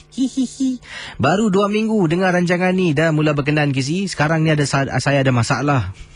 Masalah tidur lambat. Masuk kerja pukul 9 pagi. Tolonglah KC, apa boleh saya buat? Oh, senang. Boleh dengar YouTube. Sekarang ni banyak kawan-kawan kita yang baik hati lah yang telah pun rakamkan rancangan ni kemudian satu persatu. Oh, kalau awak tengok YouTube ni sistematik, baguslah. Saya tak pasti siapa, tapi sebenarnya ada beberapa pendengar lah melakukan kerja amal ni bagus. Dia membantulah mereka yang bertugas pada pagi hari tak dapat dengan jam 12 ni. Ada macam ikut tarikh macam mungkin hari ini cerita 12 Disember 1 Disember 2011 macam itulah. Jadi kemudian dia pecahkan pada part 1, part 2, part 3, part 4, part 5. Jadi terima kasihlah pada yang telah pun melakukan kerja. Sebab saya terima ada beberapa email saya terima mengucapkan terima kasih pada saya dan saya dah pun balas. Saya kata bukan saya yang buat. Yang buat tu adalah pendengar yang suka dengan rancangan ini dan ingin berkongsi lah, menyenangkan lagi mereka yang mungkin tinggal jauh ataupun waktu tu berbeza lah. Kalau di Singapura macam ni mungkin waktu anda di sana waktu tidur dan sebagainya. Terima kasih. Baik, saya akan teruskan dengan pengalaman misteri anda sebentar nanti. Macam-macam kisah saya terima malam ini. SMS akan saya semak juga. Mungkin ada pendapat, pandangan dan ucapan-ucapan untuk Ria 897 yang telah pun disampaikan, juga ucapan terima kasih dari saya. Baik, macam-macam kisah saya terima dan terima kasih di atas maklum malas anda yang sukakan dengan rancangan Misteri Jam 12. Ada juga saya dapat berita pendengar-pendengar dari Malaysia yang bertugas di stesen Paminyak. KC, tempoh hari abang pergi tempat minyak KC. Stesen Paminyak ni ini dia cerita pada saya. Beliau dengan isteri pergi isi minyak lah di salah sebuah stesen di seberang tambak ni. Kemudian isterinya masuk tandas. Pada mulanya tak berapa perasan mendengar rancangan Ria sebab lagu sedang berkumandang. Dan apabila tiba-tiba isteri dalam tandas tu dengar bunyi orang mengilai, dia lari keluar. Kata beliau, isterinya lari keluar sampai kat kereta. Rupa-rupanya buka radio misteri jam 12. Dahsyat, begitu kuat dia buka. Terima kasihlah kena buat macam tu. Baiklah, kiriman-kiriman yang ini katanya, Wan, saya pun skeptikal dengan kucing hitam. Bila jalan nampak aja saya tukar jalan kisi alternatif. Oh, ini tentang kisah kucing tadilah. Yang ini Mak Tocang sama hari ulang tahun Ria yang ke-21. I love you Radio Ria. Terima kasih lah. Yang ini pula teman-teman yang lain berkongsi pengalaman, pendapat, pandangan ni. Okey, kisah-kisah yang saya terima di sini. Ramai yang berikan ucapan untuk Radio Ria ni. Syarani juga katanya semoga Allah selamatkan kamu. Terima kasihlah. Terima kasih juga pada Noi yang kirimkan ucapan untuk Ria dan katanya extend MJ12 lah sampai pukul 3 boleh. Dalam ucapan ada permintaan nampaknya ya. Ya, terima kasih Syarani. Yang ini Rok ada soalan. Rok tanya, selamat pagi Casey, saya ada soalan lah Casey. Mengenai toyol. Jika rumah seseorang itu ada membelah seekor kucing, adakah toyol tu tetap akan masuk ke dalam rumah tersebut dan mencuri duit kepunyaan tuan rumah? Mungkin boleh dapatkan pendapat dari pakar. Sekian, terima kasih. Jadi ada nak beri penjelasan, adakah toyol ni takut dengan kucing? Macam mana agaknya? Katanya di sini dari pendengar kita, Casey, cerita malam ni seronok betul mendengar sekarang ini. Nak cuti sekolah dengan anak-anak semua suka Casey. Kalau tidak, setiap hari Jumaat dia dapat dengar MJ12. Syabas kepada Ria, terima kasih. Baik, Casey, orang selalu cakap semah rumah. Tapi saya pernah dengar satu ustaz ni cakap, semah tu namanya jin. The correct word is bersihkan rumah. So betul ke tak ni? Dari Noi Omarion. Tak tahulah, tanyalah mereka. Kalau orang ustaz cakap macam tu, betul lah. Tapi kalau nak, bolehlah tanya second opinion. Ustaz ni pun macam-macam. Ada kata yang ni boleh, ni tak boleh. Jadi boleh tanya ustaz-ustaz yang lain lah. Sampai dapat sepakat satu, mungkin bolehlah buat. Anda rujuk pada beberapa yang lain. Tak tahulah semah ni boleh ke tak. Yang ini teman kita pengalaman, ni dah baca all tadi. Baik, kiriman yang dikirimkan pendengar kita selanjutnya daripada Ida. Apa khabar Casey? Khabar baik. Ida nak ketengahkan satu peristiwa. Pengalaman yang menyeramkan, yang menakutkan ini berlaku apabila Ida sedang tunggu suami. Waktu itu Ida memandu. Suami Ida katanya malas nak memandu. Dan bila Ida nak balik rumah, hujan selebat-lebatnya. Telefon suami nak balik macam mana? Dia kata naik bas. Bila dengan suami naik bas, kesian pula Casey. Jadi Ida pun kata tak apalah, nanti mama fetch abah. Dan suami kata pada mulanya tak nak menyusahkan. Oleh kerana Ida memang berkeras cakap nak jemput suami, jadi bolehlah. Ida habis kerja pukul 6 petang. Suami pula habis tamat tugasnya 7:30 malam. Dan suami Ida bertugas di salah satu factory berdekatan dengan Mandai Road. Betul Casey, factory lama. Jadi bila sampai di sana, 7 suku malam, memang seram, sunyi sepi dibuatnya. Apabila sedang Ida duduk di dalam kenderaan, sedang bermain dengan telefon menantikan suami keluar dari pejabatnya, tiba-tiba terperasan depan Ida ni ada orang berdiri di tepi road. Road yang dia diri ni memang tak ada kereta lalu, sebab road ini road masuk ke dalam. Jadi bila sedang main game ternampak wanita tu berdiri, perhatian pun tumpulah kepada wanita tersebut. Casey, kalau kita berdiri 5 minit, 10 minit tak bergerak, satu tangan, kaki tak bergerak, tak bernafas, tu mustahil. Macam itulah. Dalam masa 5-10 minit tu, Ida duduk sambil memerhatikan dia dari jauh. 10 minit itulah seolah-olah dia berdiri macam patung Casey. Lama-kelamaan menjadi takut. Terus telefon suami, tanya di mana. Dia kata tu kat belakang. Jadi bila tengok, pusing belakang tengok suami sedang berjalan. Pusing depan tengok perempuan tu dah hilang. Begitu cepat Casey. Cuba anda bayangkan begitu cepat wanita tu lesaplah. Walhal tak ada kenderaan yang lalu sebab jalan tu kalau masuk lagi dalam merupakan dead end lah, ataupun jalan mati, kata Ida. Kemudian bila suami sampai, suami pun kata tak apa, biar dia pandu. Dalam keadaan hujan, Ida keluarlah dari kenderaan. Ia gunakan payung yang dipegang oleh suami. Suami masuk dalam kereta, Ida pun masuk dalam kereta, kemudian berlalu pergi. Suami jalan ke depan sikit sebab nak buat 3-point turn. Ya, depan tu jalannya agak luas. Bila sampai depan, Ida tengok betul-betul Kisi, dekat tepi jalan di mana wanita yang tadi Ida nampak. Kisi tak tahu Ida nampak apa. Ida nampak ada beberapa joystick yang dah pun dibakar, tapi oleh kerana terkena hujan dah pun basah. Kemudian ada buah oren, ada seolah-olah macam 2 cupcake, dan seolah-olah ada macam foto frame gambar muka seseorang. Tapi Ida tak nampak, cuma nampak barang tu saja, gambar, tak dapat lihat wajah siapa.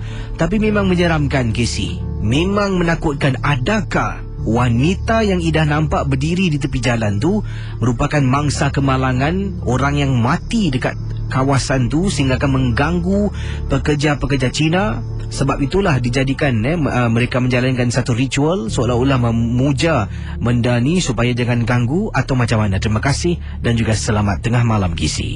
Baik, oh ya, saya hampir terlupa. Nasib baik ingat. Esok saya tidak bertugas. Hari Jumaat saya tidak bertugas. Hari Ahad saya tidak bertugas. Hari Sabtu. Hari Sabtu dan Ahad saya akan bersama dengan rombongan pendengar-pendengar Ria yang akan berangkat ke Pahang Rompin. Akan menginap di salah sebuah resort di Pahang 2 hari 1 malam, dan ada night walk. Wah, night walk tu kawasan tu dikatakanlah banyak sejarah. Dan kalau ada kesempatan gitu, kita akan duduk ramai lah. Kita akan cerita seram, campfire macam tu. Sebab saya dah pun minta izin lah dengan tuan pengendali percutian ini untuk sebenarnya selepas makan tu disuruh duduk dalam ballroom. Jadi saya kata, kenapa duduk dalam ballroom? Dah terang-terang dah adventure macam ni. Duduklah dekat padang, kita duduk beramai bawa tikar mengkuang, bercerita seram-seram macam tu lah. Dan hari Isnin tidak bertugas, hari Selasa tidak bertugas, dan akan insyaAllah saya kembali pada hari Rabu hadapan nantilah. Jadi lebih kurang 6 hari berturut-turut saya tidak akan ke udara. Jadi semoga anda sedia maklum. Baik, saya akan terus berkongsi pengalaman. Dan kalau tadi kisah tentang seorang akak kita, dari jauh nampak perempuan tu berdiri tepi jalan, mencurigakan. Dalam keadaan hujan, wanita tu berdiri 5-10 minit tak bergerak pun, macam patung dia berdiri. Suami belum sampai telefon, pusing belakang tengok suami, tengok depan balik, wanita tu dah hilang. Bila suami gerakkan kenderaan ke hadapan sedikit, baru dia nampak di atas lantai, ya betul-betul tepi jalan tersebut, ada joystick, ada cupcake, ada gambar frame yang diletakkan. Adakah ini mungkin kawasan tu ada kematian yang menakutkan ke berlaku kemalangan berlaku di sana sehingga kan roh ni tak tenteram ke? Tak tahulah. Ini mungkin kepercayaan orang-orang Cina lah ya. Jadi bila roh tak tenteram mengganggu para pekerja di sana, ternampak ke diganggu, jadi mereka mengadakanlah ataupun membuat offering pada roh yang tak tenteram tu.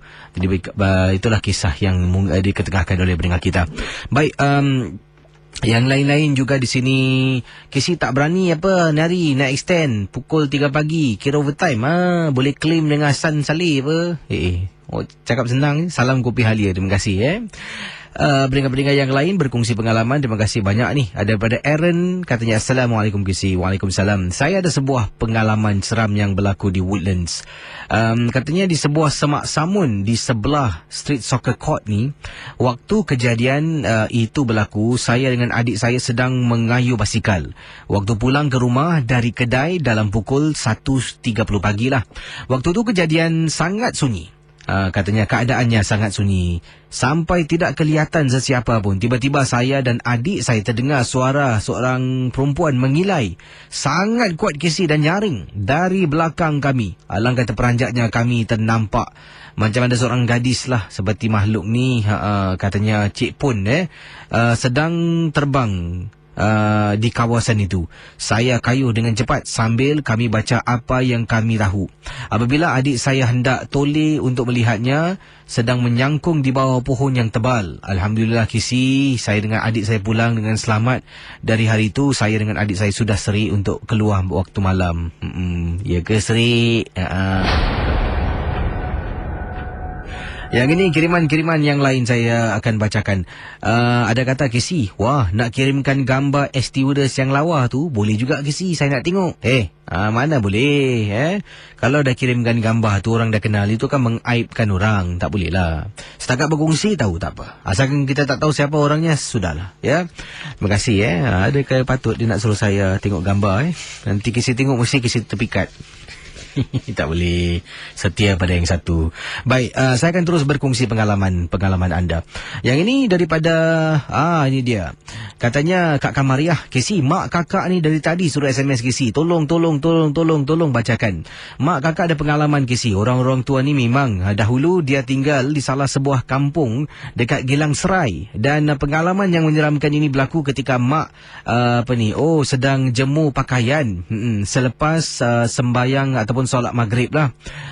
Pakaian dijemur tu di luar rumah, dan ini kerana awal tadi dia terlupa, dan oleh kerana takut baju-baju tu bau, dia pun malam tu selepas maghrib keluar belakang rumah tu ada tempat sidai baju, dia pun menjemurlah pakaian yang telah pun dibasuh awal tadi.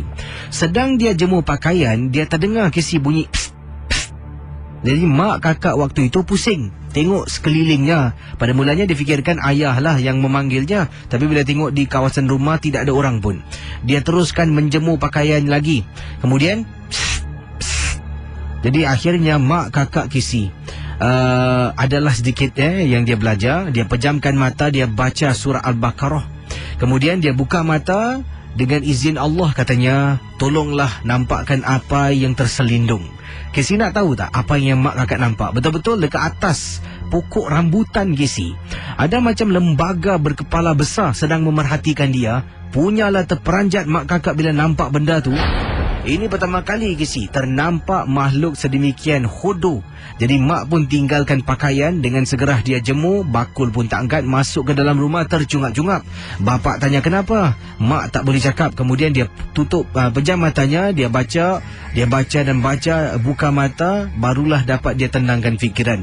Dia ceritakan pada abah, dan kakak pun tak tahu. Sampailah kakak dah berumah tangga, barulah dia cerita pada kakak. Dia katanya di sini, ingat tak dulu semasa yang abah kau tanya mak kenapa dan sebagainya. Terima kasih dan selamat tengah malam. Ini pengalaman daripada ibu akak kita yang berkongsi pengalaman dalam Misteri Jam 12. Wah, macam-macam kisah malam ini Yang ini daripada Kak Masturah. Kata Kak Masturah, Assalamualaikum Casey. Waalaikumsalam.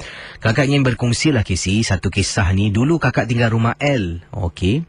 Katanya rumah L ni koridornya pintu menghadap pintu antara satu sama lain. Jadi ini bermakna tidak ada batu yang boleh kita melihat di bawah kolong blok ataupun di luar lah. Koridor sepanjang-panjangnya dan segelap-gelapnya, walaupun malam dengan cahaya lampu memang sunyi sepi. Dan katanya di sini orang-orang yang duduk tinggal rumah L ni lazimnya akan tutup pintu, jarang mereka buka pintu. Kisah yang Kak Masturah nak ketengahkan dahululah ketika tinggal di rumah L, di salah sebuah rumah L dekat kawasan Bona Vista ataupun Holland. Kakak balik daripada tempat tugas 11 malam, naik lift. Dulu rumah kita kalau naik lift tingkat 6 turun satu tingkat, kalau tingkat 5 lah. Jadi rumah kakak ni di tingkat 5, jadi naik lift turun satu tingkat. Kemudian kakak pergi ke rumah kakak, sedang berdiri depan pintu sambil tangan ni seluk dalam beg besar untuk cari kunci rumah. Lama Casey, lebih kurang kakak rasa nak dekat seminit kakak cuba cari kunci, tak jumpa-jumpa. Kakak katanya raba kocik belakang, kocik depan. Mana ni kunci aku ni? Kemudian Casey, apa yang berlaku? Sedang kakak cari kunci lagi dengan rasa marah. Bila marah dah timbul, sesuatu berlaku. Apa yang berlaku? Di hujung blok tersebutlah, di lantai 5, koridor paling hujung sekali, kakak terperasan ada orang sedang bukan berjalan tapi merangkak ke arah kakak. Casey bila nampak, orang ni betul tak betul ni. Cara dia merangkak bukan macam bayi. Memang cukup menakutkan.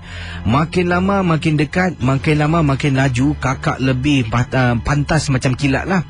Akhirnya jumpa kunci, terus buka pintu besi, buka pintu kayu, masuk dalam rumah, tutup pintu. Tercungap-cungap nafas kakak dibuatnya. Fikirkan dah habis. Bila kakak jalan saja, ada orang ketuk pintu rumah kakak Casey. Tapi Casey, kakak tak tahulah siapa yang mengetuk pintu rumah. Kakak pun tak menyaut, dia pun tak bersuara, hanya mengetuk pintu. Kakak diam. Sampai ke saat ini kakak tak tahu sebenarnya apa yang kakak nampak. Tapi itulah pengalaman yang menyeramkan. Untuk pengetahuan Casey, dekat kawasan rumah kakak di Holland ada kubur Jepun yang lama. Casey boleh datang dan buatlah buat filem katanya di sini. Terima kasih dan selamat malam. Terima kasih kembali. Macam-macam kisah saya terima. Saya akan semak kiriman-kiriman SMS ni. Ada yang kata di sini kata Abang Jebat Assalamualaikum Casey. Kalau kita lakukan perintah Allah, tinggalkan yang dilarang dan buat sunnah berterusan, insya-Allah kita tidak akan diganggu. Sekian, terima kasih. Itu dia. Yang tadi juga tentang susuk. Mana ni ada beri pendapat tentang susuk. Tadi ada saya nampak ni. Hilang pula. Baik, macam-macam kisah yang saya dah baca awal tadi dan selanjutnya kisah-kisah yang lain yang saya terima di sini. Casey, saya ada cerita seram, Casey. Pada satu hari ini saya terlihat jam tangan. Saya angkat lalu tengok, alangkah terperanjatnya saya, Casey. Mak oi, dah pukul 2, Casey. Cabut.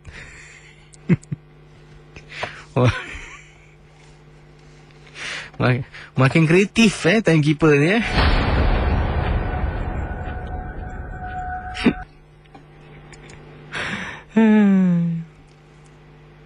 Baiklah, saya jumpa anda hari Rabu. Esok tidak bertugas, hari Jumaat tidak bertugas, hari Sabtu, Ahad tidak bertugas, hari Isnin dan Selasa tidak bertugas. Terima kasih di atas kesetiaan anda. Terus bersama Ria 897 dan jangan lupa terus berikan ucapan anda untuk stesen Ria. Hari ini 1 Disember anda teruslah penuhkanlah post Facebook Ria dengan ucapan-ucapan anda. Ada gambar ke, gambar kek ke, gambar hadiah ke, gambar yang anda boleh adunkan sendiri ke, boleh hantarkan. Terima kasih dan kita tutup tirai. Jumpa anda di lain kesempatan. Baiklah para pendengar Mr. John 12, oleh kerana ramai yang kata Casey extend. Saya akan bersama anda sampai 2.30 je lah. Tak boleh lebih Memandangkan saya cuti panjang kan, 2.30. No bargain. Okey. Boleh saya pun dah betul mata saya ni dah macam itulah, kuyu je. Tapi tak apa, saya undang anda untuk berkongsi pengalaman. 669-11897 2.30. Okey. Baik, silakan berkongsi 669-11897. Bersama saya di ujung talian. Hello, siapa tu? Assalamualaikum. Salam, siapa tu? Casey, Jan Casey. Kak Jan? Pak Lazim tak telefon Jan? Saya tak ada nombor dia, kena tunggu dia telefon saya. Okey. Dia tak telefon saya nak kasi nombor. Lagi satu tu tak ada ke si? Siapa lagi satu tu? Yang apa tu, yang apa, Sadat dia siapa tu? Oh, tu tak ada. Saya nombor-nombor orang ni semua saya tak ada. Okay. Tunggu orang tu SMS, telefon baru saya boleh berikan. Terima kasih Kak. Okey. Kembali. Assalamualaikum.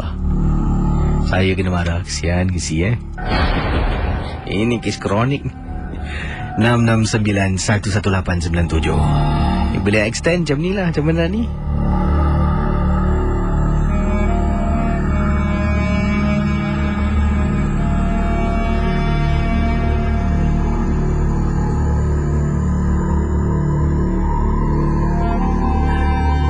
Okey, teman-teman Misteri Jam 12.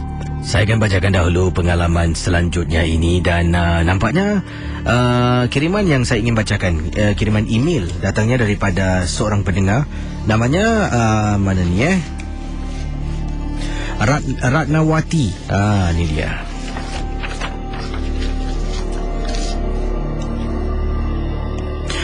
Ratnawati Mulyadi berkongsi peristiwa pengalamannya ini.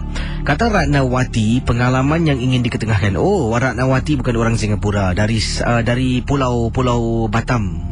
Kata beliau, pengalaman yang ingin diketengahkan ini, peristiwa yang menakutkan ini berlaku setelah dia menggunakan sikat kepunyaan arwah kakeknya. Bayangkan, sikat kepunyaan arwah kakeknya. Sebenarnya saya dengan keluarga waktu itulah hidup begitu susah. sekarang ini setelah saya berumah tangga, berjumpa ketemu dengan suami yang mempunyai tugas yang baik, ya, kami pun dah hidup sedikitlah lebih mewah dari sebelumnya. Dan kata Ratnawati, ketika saya hidup susah ni, saya tinggal di bawah satu rumah bersama dengan kakek saya dengan ibu saya, ramai kisi, seramai 8 orang adik-beradik bawah satu bumbung dalam rumah yang hanya ada satu bilik saja. Bilik itu diserahkan pada kakek yang semakin hari semakin uzur, semakin tua. Bila kakek meninggal dunia, kisi, kata Ratnawati, ramai yang cukup bersedih lah, kerana dia ni satu-satunya lah orang yang sentiasa akan bersama dengan kita. Kalau ada masalah, dialah penasihat, dialah akan memujuk kita, memberikan kata-kata semangat. Jadi peristiwa yang ingin saya Ratnawati ketengahkan ini, apabila saya ni tidur di dalam bilik kakek. Katanya di sini saya dengan adik saya 2 orang, sebab kami 2 dalam keluarga ni 2 orang wanita lah selain dari ibu saya. Jadi masih kecil, bilik tu keutamaan diberikan kepada anak gadis ataupun anak perempuan lah. Dan katanya Ratnawati, waktu malam sedang saya tidur, adik saya tidur di atas katil. Katil kakek saya ini hanya katil single bed, katil yang kecil. Jadi adik tidur di atas katil, saya tidur di lantai beralaskan tilam tipis. Sedang tidur, tiba-tiba saya perasan adik saya tidur di sebelah saya. Tapi sebelum tu, bila saya terbangun, saya nampak ada susuk tubuh sedang baring di atas katil, kisi, kata Ratnawati. Pada mulanya saya fikirkan adik saya yang sedang tidur. Jadi daripada saya miring kanan tengok adik di atas katil, saya pusingkan badan miring kiri pula. Bila miring kiri, alangkah terperanjatnya, kata Ratnawati, saya ternampak kelihatan adik saya ini baring di tepi saya. Terus kepala saya ni, leher saya toleh ke belakang untuk tengok katil di belakang saya. Lantas, kisi, tidak ada apa-apa yang dapat saya lihat. Katil itu memang kosong, kata Ratnawati. Memang tidak ada sesiapa baring di atasnya. Tapi sebelum itu saya memang lihat adik saya baring. Takkanlah begitu cepat dia lompat, kisi, dan tidak kedengaran apa-apa. Kemudian pengalaman selanjutnya apabila saya ni sedang tidur di waktu malam. Adik saya kali ini baring di atas katil, saya tidur di bawah katil di tepinya lah. Sedang baring, tiba-tiba saya dengar bunyi orang seolah-olah dalam keadaan semput. Kakek saya ni ada penyakit semput. Kalau cuaca terlampau sejuk, bila dia tidur malam, dia akan mengeluarkan suara yang menakutkan. Mungkin kisi boleh tolong bunyikan. Saya tak pasti, mungkin kadang-kadang orang-orang yang berumur ni semputnya. Mungkin waktu malam tu, kata Ratnawati, ketika kakeknya masih hidup, dia akan mengeluarkan suara yang menakutkan kalau cuaca sejuk dalam keadaan semput.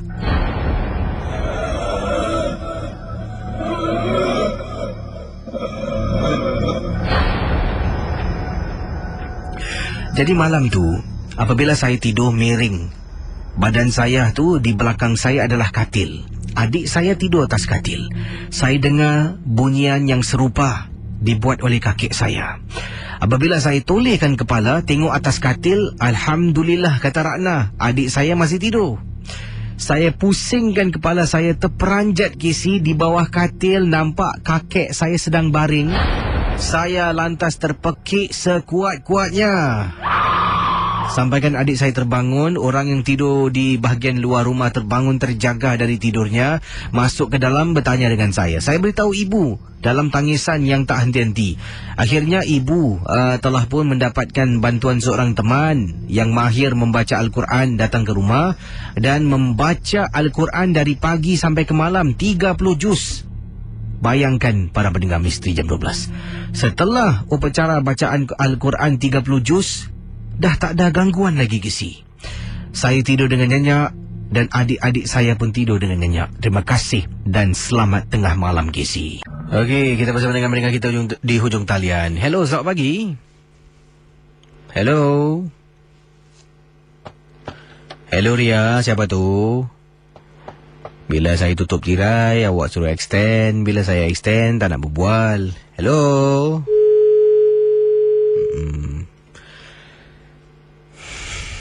Baiklah. 669-11897. Silakan. Hello Ria. Hello Ria. Hai, siapa tu? Saya Arifuddin. Siapa? Arifuddin. Arifuddin. Buat panggilan dari mana ni? Seberang Tambak. Seberang Tambak. Wah, kawasan mana ni Seberang Tambak? Kempas? Ulu Pandan. Ulu Pandan? Ya saya. Oh, okey. Dan pengalaman Arif tentang apa ni? Silakan. Pengalaman saya lebih kurang tahun lepas lagi sih tahun lepas maksud saya lebih kurang jam 9 malam. Waktu nak pergi sambung mancing lah. Sambung mancing, kebetulan masa tu umpan dah habis tau pada waktu petang. Jadi saya dengan adik saya ni pergi cari cacing lagi lah dekat bawah pokok pisang.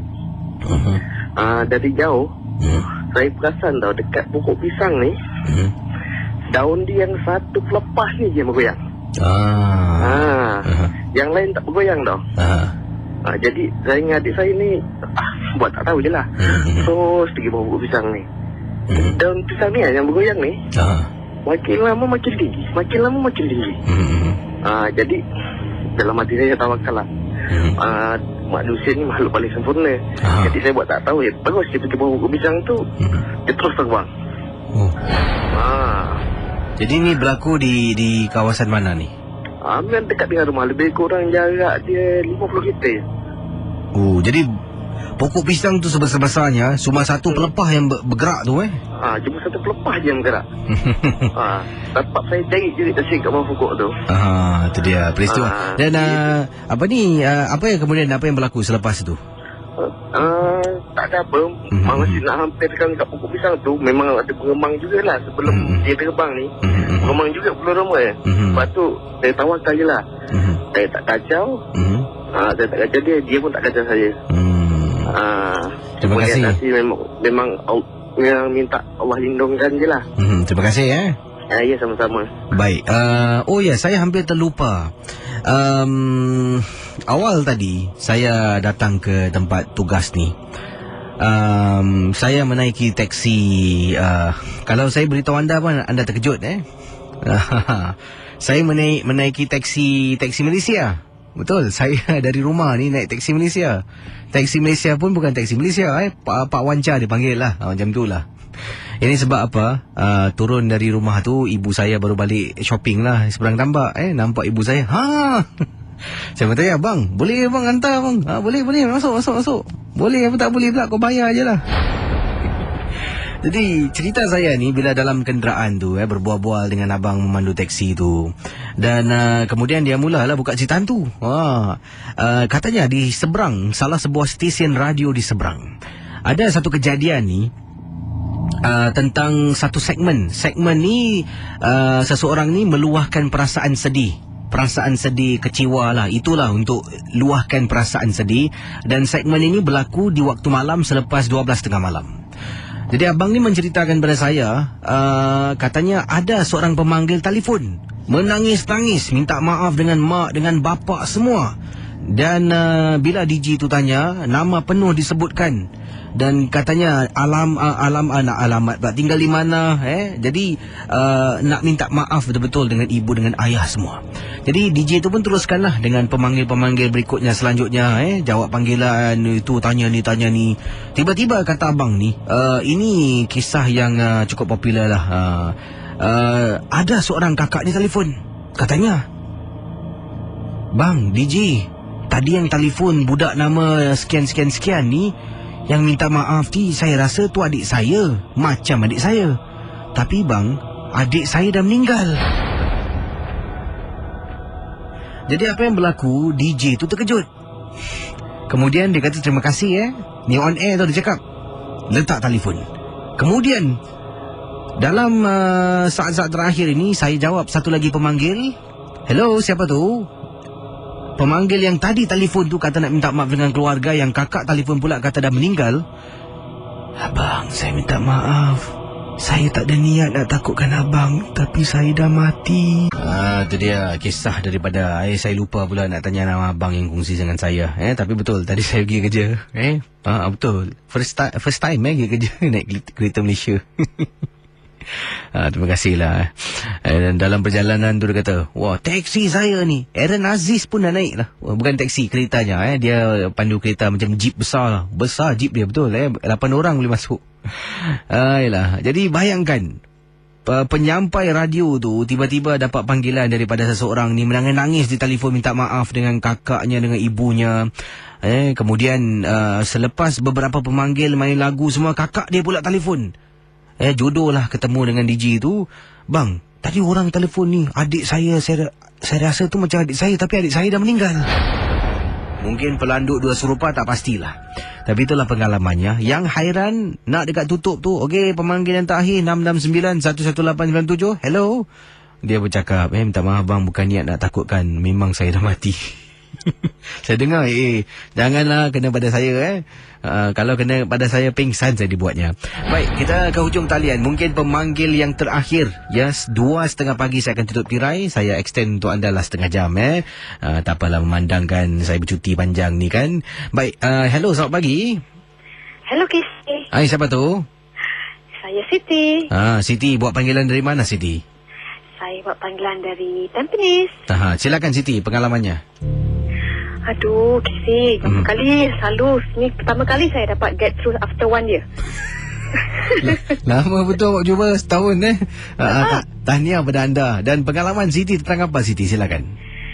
Ada 2 perkara Siti, Casey. Yang pertama adalah satu hari tu saya tengah chatting dengan teman saya. Dan teman saya ni tinggal di Teck Wai Lin. Ya. Dan semasa kita chatting tu, dia cakap dengan saya, "Babe, sekejap Saya cakap, "Okey, asal? Sekejap," kata dia. Lepas tu saya pun tunggu. Kemudian dia kembali chatting, dia kata, "Babe, I just saw you." Saya pun, "What do you mean?" "Apa maksud anda?" Kata dia, "Apa yang you nampak?" "I nampak you jenguk kat pintu bilik I," kata dia. Jadi saya cakap, "Maksud you apa?" Dia kata dia terus lari keluar dan dia panggil saya.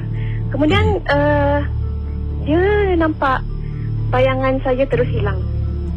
Yang saya pelik tu, Casey, saya kat Tampines, dia kat Teck Wai. Ini jadi satu misteri. Macam mana boleh berlaku Jauh-jauh gitu boleh nampak Betul, Casey. Sebab yang saya cerita ni sekarang, saya gergak walaupun dah setahun lebih. Yang kedua ni terjadi pada... Boleh saya sambung? Boleh, silakan teruskan. Yang kedua, Casey, ini terjadi pada sepupu saya masa dia mengandung anak pertama. Suaminya ke tandas. Masa dia jalan ke tandas tu, di tingkap dapur tu kan, dia macam nampak mop orang itu. Mop lantai lah. Mop lantai. Kemudian sekali dia dah dekat tu, dia perasan ada 2 mata merah dekat mop tu. Kemudian baru dia perasan dia tu macam, saya rasa penanggal ya. Dan penanggal ni tengah merenung dia. Jadi suami dia tu memanglah, alhamdulillah, pandailah baca-baca. Dia baca-baca sikit. Dan dia tu menjadi marah. Mukanya hodoh sekali. Dan dia terus terbang. Tapi terbangnya tu seperti bukan straight, tapi dia zigzag gitu. Lepas tu dia pun ke tandas, keluar, dah lepaskan hajat, keluar. Isterinya yang hampir cukup bulan tu pun keluar. Nak pergi toilet lah bang, kata dia. Kata suaminya, dah, awak jangan ke toilet. Saya kasih awak ni plastik bag, awak buang air kat sini. Kenapa bang? Dia nak bilang suami isteri dia kerana yelah, takut isteri takut kan. Besoknya barulah dia bilang isterinya, kalau kabur. Itulah dia, Casey. Alhamdulillah dapat berbual dengan Casey. Terima kasih Terima kasih. Sama. Kembali. Selamat malam. Wah, ceria betul suara pencerita kita yang terakhir ni Baiklah, terima kasih bagi anda, kepada anda semua yang sudi bersama saya. Dan saya pun dah tambah sikit lah Tadi pun nak tutup tirai, tak apalah. Ada kata Casey extend lah sikit. Dah extend pun untuk anda semua. Terima kasih. Dan ingat, saya tidak bertugas sehinggalah hari Rabu. Jumpa anda pada hari Rabu. Dan jangan lupa untuk beli tiket misteri jam 12 Jangan Takut Hantu di Muzika Records. $12 saja. Kalau boleh datang ramai-ramai ramai lah. Sokong DJ Ria yang berlakon ni. Walaupun pertama kali produksi sendiri, skrip ditulis sendiri, arahan oleh seorang teman kita, Al-Hafiz dari Vazari Studios, dan juga bersama dengan saya lah. Semualah DIY. Jadi sokonglah.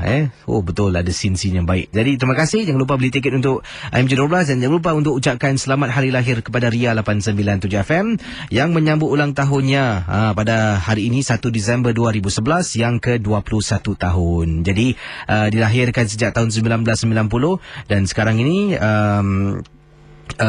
ialah dah pun mencapai usia 21 tahun. Baik, sebelum saya tutup tirai, apa kata kalau kita nyanyikan lagu Happy Birthday untuk Ria 897 FM. Okey, Mutu silakan. Happy birthday to you.